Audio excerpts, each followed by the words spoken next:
तो हेलो दोस्तों, स्वागत है आप सब लोगों का सम्राट अकेडमी में। तो दोस्तों, मेरा नाम है आकाश। दोस्तों, इस वीडियो में हम बात करने वाले हैं साइंस के वेरी मोस्ट इंपॉर्टेंट क्वेश्चन। बहुत ही ज़्यादा महत्वपूर्ण क्वेश्चन है एग्जाम के दृष्टिकोण से। इन क्वेश्चनों को किसी कीमत पे आपको एग्जाम हाल में तैयार करके ही जाना है, ठीक है। अगर नहीं करते हैं तो भाई ये आपकी गलती है, ठीक है। मेरा काम है बताना इंपॉर्टेंट क्वेश्चन, मैं बता रहा हूँ, आपका काम है उस क्वेश्चनों को याद कर लेना, ठीक है। फिर हमारी गलती मत देना बाद में कि हाँ आपने ये नहीं बताया, एग्जाम में नहीं आया था फिर, ठीक है। तो चलिए मैं स्टार्ट करता हूँ क्वेश्चन पहला। आप भी उम्मीद करता हूँ कि आपको भी अच्छा लगेगा और आप भी इसे नोट करके और मेरी बात मानकर एग्जाम में हॉल में बैठेंगे याद करके ही, ठीक है। अगर आप चैनल पर नए हैं तो प्लीज चैनल को सब्सक्राइब कर लीजिए, बेल आइकन को प्रेस कर लीजिए, ठीक है। तो चलिए क्वेश्चन नंबर पहला दोस्तों यहाँ पे यह है, वायु में जलाने से पहले मैग्नीशियम के फीते को साफ क्यों किया जाता है। देखिए वेरी मोस्ट इंपॉर्टेंट क्वेश्चन, पहला चैप्टर से लिया गया एक क्वेश्चन रासायनिक अभिक्रिया एवं समीकरण से, और ये बहुत ज़्यादा इंपॉर्टेंट क्वेश्चन है। वायु में जलाने से पहले मैग्नीशियम के फीते को साफ क्यों किया जाता है। उत्तर आप इसका देंगे यह कि मैग्नीशियम की अभिक्रियाशीलता अधिक होने के कारण यह वायुमंडलीय ऑक्सीजन तथा नमी की अभिक्रिया करके मैग्नीशियम ऑक्साइड तथा हाइड्रो ऑक्साइड की एक अक्रिय परत बना लेता है। अतः मैग्नीशियम धातु को जलाने से इस रेत पत्र से रगड़ कर हटाना आवश्यक होता है, ठीक है। मैग्नीशियम रिबन को कार्बन ऑक्सीजन के साथ वो अभिक्रिया कर लेता है, तो उस पे जानते हैं जो आपका मैग्नीशियम रिबन होता है उस पर एक छोटा परत जम जाता है, ठीक है। जब उसको आप जलाएंगे तो जलता नहीं है जल्दी, इसलिए आप इसे रेत पत्र से जो बालू पेपर होता है उसको रगड़ने वाला, उससे आप उसको उस परत को क्या करेंगे, छुड़ाएंगे, तब ठीक है, रगड़ के छुड़ाएंगे तब वो हट जाएगा। इसके बाद जलाएंगे तो बहुत जल्द जल जाएगा, ठीक है। इसलिए उसको साफ करना पड़ता है। क्वेश्चन नंबर दूसरा दोस्तों यह है कि जब लोहे की कील को कॉपर सल्फेट के विलयन में डुबाया जाता है तो विलयन का रंग क्यों बदल जाता है। Very most important question. तो दोस्तों इसका उत्तर आप क्या दे पाएंगे। देखिए इसका उत्तर आप देंगे, लोहा कॉपर की अपेक्षा अधिक सक्रिय धातु है। जब लोहे की कील को कॉपर सल्फेट के विलयन में डुबोया जाता है तो लोहा कॉपर को विलयन से स्थापित कर देता है तथा आयरन सल्फेट विलयन बनता है जिसका रंग हरा होता है। इसलिए विलयन का रंग नीले से बदल के क्या हो जाता है, हरा हो जाता है। बहुत इंपॉर्टेंट क्वेश्चन था दोस्तों, उम्मीद करता हूँ आप लोग नोट भी किए होंगे और याद करेंगे भी, ठीक है। और इसका एक एग्जाम्पल आप दे सकते हैं इसका।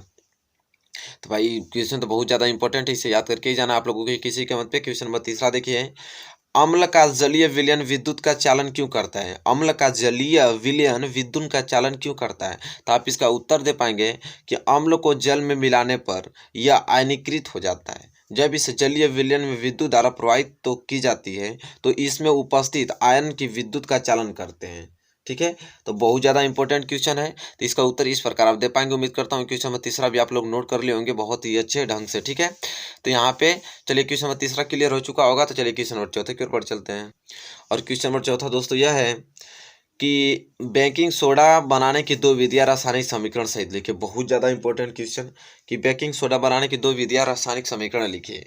तो उत्तर में देखिए लिखेंगे आप पहला कि सोडियम बाइकार्बोनेट NaHCO3 का निर्माण सोडियम कार्बोनेट Na2CO3 के संतृप्त जलीय विलयन में कार्बन डाइऑक्साइड CO2 गैस प्रवाहित करने पर होता है। और इसका एग्जाम्पल देंगे कि Na2CO3 plus CO2 plus H2O मिलाने पर N2NaHCO3 बनता है। अब देखिए यहाँ पे ये चीज़ Na2CO3 सोडियम कार्बोनेट है और CO2 आप तो जानते हैं कार्बन डाइऑक्साइड, H2O आपका जल है, और इससे आप बनता है सोडियम बाइकार्बोनेट, जैसा कि देख पा रहे हैं। ये इसका एग्जाम्पल दे देंगे। दूसरा का विधि इसका यह है कि सोडियम क्लोराइड की अभिक्रिया अमोनिया जल व कार्बन डाइऑक्साइड से कराने पर बेकिंग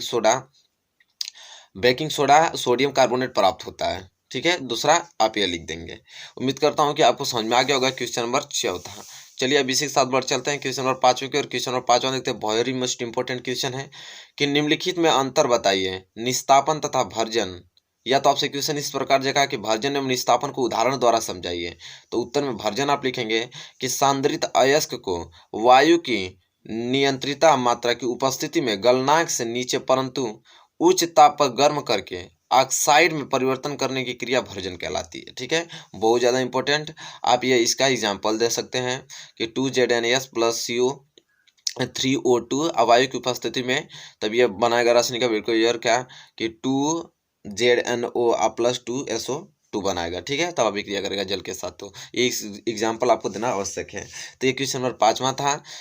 तो ठीक है, ये किसमें भर्जन तथा निस्तापन पूछा था, तो भर्जन आप एक और बता देंगे, एक और निस्तापन लिख देंगे तो इनका अंतर मालूम चल जाएगा। तो निस्तापन आप लिखना है आप लोगों को कि सांद्रित अयस्क को वायु की अनुपस्थिति में उसके गलनांक के नीचे उच्च ताप पर गर्म करके ऑक्साइड में परिवर्तित करने का प्रक्रम निस्तापन कहलाता है। ठीक है, ZnCO3 अब ये विखंडित हो गया ZnO प्लस CO2 में, CO2 बाहर गैस बन के उड़ गई। ठीक है, तो ये इसका उदाहरण है। ठीक है, तो इसका परिभाषा भी साथ ही साथ उदाहरण दे देंगे, तो ये भर्जन और निस्तापन में दोनों में अंतर समझ में आ जाएगा एग्जामिनर को। उम्मीद करता हूँ क्वेश्चन नंबर 5वां आपको क्लियर हो चुका होगा। अब हम बढ़ेंगे क्वेश्चन नंबर 6वें की ओर। उम्मीद करता हूँ कि आप लोग नोट कर लिए होंगे। चलिए, क्वेश्चन नंबर 6वां, तो जितना कहा जाए उतना कम है, बहुत ज़्यादा इंपॉर्टेंट क्वेश्चन है। अगर आप लोग भी प्रीवियस ईयर पेपर देखे होंगे, मॉडल पेपर देखें तो जानते होंगे कि मेंडलीव का मूल आवर्त नियम क्या है, स्पष्ट कीजिए। मेंडलीव के मूल आवर्त नियम तथा आधुनिक आवर्त नियम को मूल अंतर स्पष्ट कीजिए। या तो इस प्रकार क्वेश्चन देगा, या तो आपको अथवा करके इस प्रकार दे पूछ सकता है। ये भी क्वेश्चन पूछता है कि मेंडलीव का आवर्त नियम क्या है, इसकी व्याख्या कीजिए। या तो ये नहीं देगा तो ये देगा आपको कि मेंडलीव की आवर्त सारणी किस नियम पर आधारित थी। तो तीनों में से कोई भी क्वेश्चन दे और उत्तर आप एक ही लिखेंगे, और क्या लिखेंगे, तो उत्तर में आप पहला हेडिंग डालेंगे मेंडलीव के आवर्त नियम। मेंडलीव का आवर्त नियम लिखेंगे, इसमें लिखेंगे इस नियम के अनुसार तत्वों के भौतिक तथा रासायनिक गुण धर्म उनके परमाणु भारों के आवर्ती फलन होते हैं। अर्थात तत्वों को उनके बढ़ते परमाणु भारों के क्रम में व्यवस्थित करने पर एक निश्चित समयांतराल पर गुणों की पुनरावृत्ति होती है। ये मेंडलीव के आवर्त नियम लिखेंगे। फिर नेक्स्ट तुरंत हेडिंग डालेंगे आधुनिक आवर्त नियम, और आधुनिक आवर्त नियम में आप लिखेंगे कि इस नियम के अनुसार तत्वों के भौतिक तथा रासायनिक गुण उनके परमाणु क्रमांकों के आवर्ती फलन होते हैं। अर्थात तत्वों को उनके बढ़ते परमाणु क्रमांकों के क्रम में व्यवस्थित करने पर एक निश्चित समयांतराल के पश्चात गुण की पुनरावृत्ति होती है। अतः स्पष्ट है कि आधुनिक आवर्त नियम तत्वों के परमाणु क्रमांकों पर, जबकि मेंडलीव का मूल आवर्त नियम परमाणु भारों पर आधारित है। ठीक है, इस प्रकार यह इस क्वेश्चन का आंसर बहुत ही प्यारा दे सकते हैं, बहुत ज़्यादा इंपॉर्टेंट भाई। तो देखिए बड़ा कहाँ से है, लेकिन भाई इंपॉर्टेंट है तो आपको बताना ही पड़ेगा, चाहे बड़ा हो चाहे छोटा हो। ठीक है, इंपॉर्टेंट है तो इसको बताना पड़ेगा, एग्जाम में आएगा। तो उम्मीद करता हूँ क्वेश्चन नंबर 6वां आपको क्लियर हो चुका होगा। हम लोग बढ़ेंगे क्वेश्चन नंबर 7वें की ओर। चलिए देखते हैं क्वेश्चन नंबर 7वां। देखिए क्वेश्चन नंबर 7वां वेरी मोस्ट इंपॉर्टेंट क्वेश्चन है कि प्रकाश के अपवर्तन संबंधित स्नेल के नियम को लिखिए तथा समझिए। देखिए स्नेल का नियम पूछता है, बहुत ज़्यादा इंपॉर्टेंट क्वेश्चन है। तो आप उत्तर देंगे कि आपतन कोण की ज्या साइन आई व अपवर्तन कोण की ज्या साइन आर का अनुपात किन्हीं दो माध्यमों के लिए नियतांक होता है, जिसे दूसरे माध्यम का पहले माध्यम के सापेक्ष अपवर्तनांक कहते हैं। अर्थात पहले का दूसरे के सापेक्ष अपवर्तनांक साइन आई बटे साइन आर ये नियतांक होता है। ठीक है, और यहाँ पे एग्जांपल दे सकते हैं, पहला माध्यम है दूसरा माध्यम। देखिए यहाँ से काच से होकर किस में जा रहा, अरे वायु से होकर किस में जा रहा है, काच में जा रहा है। ठीक है, इस नियम को स्नेल नियम कहते हैं। ठीक है, इस नियम को स्नेल नियम कहते हैं, जो आपतन कोण की ज्या और अपवर्तन कोण की ज्या का अनुपात का नियतांक हो। ठीक है, तो यहाँ देखिए पहले का अपवर्तनांक दूसरे के सापेक्ष, पहले का अपवर्तनांक दूसरे के सापेक्ष, तो साइन आई, देखिए साइन आई एक कोण बना रहा है, अब बटे में साइन आर एक कोण बना रहा है। क्या होता है, इनका अनुपात ही नियतांक कहलाता है। इस नियम को ही स्नेल का नियम कहते हैं। तो चलिए उम्मीद करता हूँ क्वेश्चन 7वां को क्लियर हो चुका होगा। नोट भी कर लीजिएगा भाई, इंपॉर्टेंट है, बहुत ज़्यादा इंपॉर्टेंट है। तब एग्जाम में जाएंगे तब मालूम चलेगा आप लोगों को। क्वेश्चन नंबर 8वां देखते हैं।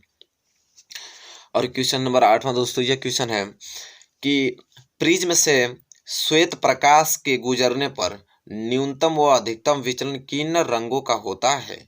बहुत ज़्यादा इंपॉर्टेंट क्वेश्चन है कि प्रिज्म से श्वेत प्रकाश के गुजरने पर न्यूनतम व अधिकतम विचलन किन रंगों का होता है। तो उत्तर आप देंगे कि प्रिज्म से श्वेत प्रकाश के गुजरने पर न्यूनतम विचलन लाल रंग के प्रकाश का होता है तथा अधिकतम विचलन बैगनी रंग के प्रकाश का होता है। तो बस आपको कंसेप्ट में याद करना है, न्यूनतम विचलन को लाल रंग का और अधिकतम विचलन बैगनी रंग का होता है जब यह प्रिज्म के श्वेत प्रकाश से गुजरने पर। ठीक है, तो क्वेश्चन नंबर ये 8वां, तो उम्मीद करता हूँ क्वेश्चन नंबर 8वां का आंसर आपको समझ में आ गया होगा। अब हम बढ़ चलते हैं क्वेश्चन नंबर 9वें की और क्वेश्चन नंबर 9वां देखते हैं। और क्वेश्चन नंबर 9वां दोस्तों ये है, अमीटर का क्या कार्य है, इसे परिपथ में किस प्रकार जोड़ते हैं। वेरी मोस्ट इंपोर्टेंट क्वेश्चन कि अमीटर का क्या कार्य है, इसे परिपथ में किस प्रकार जोड़ते हैं। तो उत्तर आप देंगे कि परिपथ में धारा मापन हेतु अमीटर का उपयोग किया जाता है और इसे परिपथ के श्रेणी क्रम में जोड़ा जाता है। ठीक है, तो यह इन क्वेश्चन का क्या होगा, आंसर होगा। तो दोस्तों उम्मीद करता हूँ कि आपको ये समझ में आ गया होगा। इस वीडियो में मैंने कितने क्वेश्चन है, सारे क्वेश्चन मैंने कराया, कितने टोटल 9 क्वेश्चन कराया। अगर ये 9 क्वेश्चन अगर आप तैयार करते हैं तो इतने मोस्ट इंपॉर्टेंट क्वेश्चन है कि अगर 9 में से कम 4 या 5 क्वेश्चन 100% आएंगे। ठीक है, बहुत ज़्यादा मतलब इतना इंपॉर्टेंट है कि आपको क्या बताया जाए। तो प्लीज़ इन क्वेश्चनों को लिख कर, मेरा रिक्वेस्ट आपसे तैयार करके एग्जाम हॉल में जाना है किसी कीमत पे आपको, ठीक है। और तब जाके देखिएगा, फिर आप आंसर बहुत अच्छे ढंग से लिख सकते हैं, ठीक है। अच्छा मार्क्स भी आप अचीव कर सकते हैं। तो दोस्तों उम्मीद करता हूँ कि वीडियो आपको अच्छी लगी होगी। अगर वीडियो आपको अच्छी लगी तो प्लीज़ लाइक कीजिएगा और कमेंट करना ना भूलें, ठीक है। वीडियो को शेयर तो बिल्कुल ना भूलें, क्योंकि भाई अगर आप चाहते हैं अच्छा मार्क्स अपने मित्र का भी, तो उनके भी यहाँ पे शेयर कीजिए, उनका भी आएगा, ठीक है। और चैनल पर नए हैं तो प्लीज़ चैनल को सब्सक्राइब कर लीजिए। तब तक के लिए दोस्तों धन्यवाद, मिलेंगे नेक्स्ट वीडियो में।